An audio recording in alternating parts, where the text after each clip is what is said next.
అక్కడ ఒంటరిగా కట్టుకున్నారు అంటే మేము పర్మిషన్ తీసుకునే కట్టుకున్నాం కదా! పర్మిషన్ గవర్నమెంట్ ఇస్తేనే కట్టుకున్నాం. మరి మీరెందుకు తీసుకున్నారు? మీరు కొత్తగా కట్టుకున్నారు. ఇంకా అది రోడ్ కావాలంటే చాలా కావాలా? మళ్ళా మోర్లు ఇవి డ్రైనేజీ కావాలంటే టైం పడతదంటారు. మేము కట్టుకొని 2 సంవత్సరాలాయ. ట్యాక్స్ అయితే కడుతున్నాము. మరి అట్లా అన్నప్పుడు మరి అప్పుడు ఇంకా 2 సంవత్సరాల దాకా కట్టకండి, డ్రైనేజీలో అయినాకనే కట్టండి అంటే మేము అప్పుడే కడుతుంటిమి. గవర్నమెంట్ అట్లా కూడా చెప్పాలి కదా!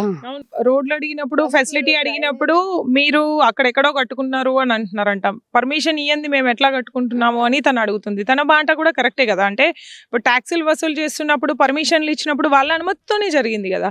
సరే ఇంకా డ్రైనేజ్ ఉండాలి కదా! రోడ్ అంటే టైం పడుతుండొచ్చు. డ్రైనేజ్ మురికి నీళ్ళన్నీ ఎట్లా పోవాలా? అక్కడ మొత్తం జామ్ అయిపోతున్నాయి. అందులోకెళ్ళి నడవడం, పోవడం, అనారోగ్య సమస్యలు. ఇప్పుడు సపోజ్ నాకు బ్యాక్ పెయిన్ ఉంది. ఆ రోడ్ అక్కడ బాగలేదు. దాంతోటి ఇంకా ఎక్కువనే అయిపోతున్నది.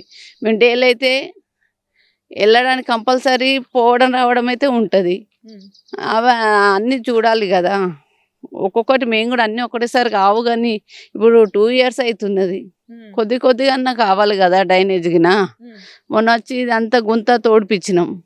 అది మళ్ళా కట్ట ఏసేసిండ్రు వాటర్ పోకుండా. అంటే మీరే అంటే మున్సిపాలిటీ చెప్పిన వాళ్ళే వచ్చి తీసిండ్రు.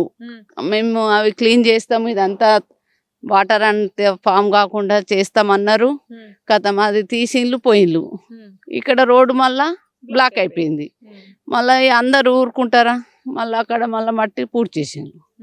మళ్ళీ వాటర్ అన్నీ ఎట్లా వెళ్ళాలి? ఎంత ఇబ్బంది అవుతుంది.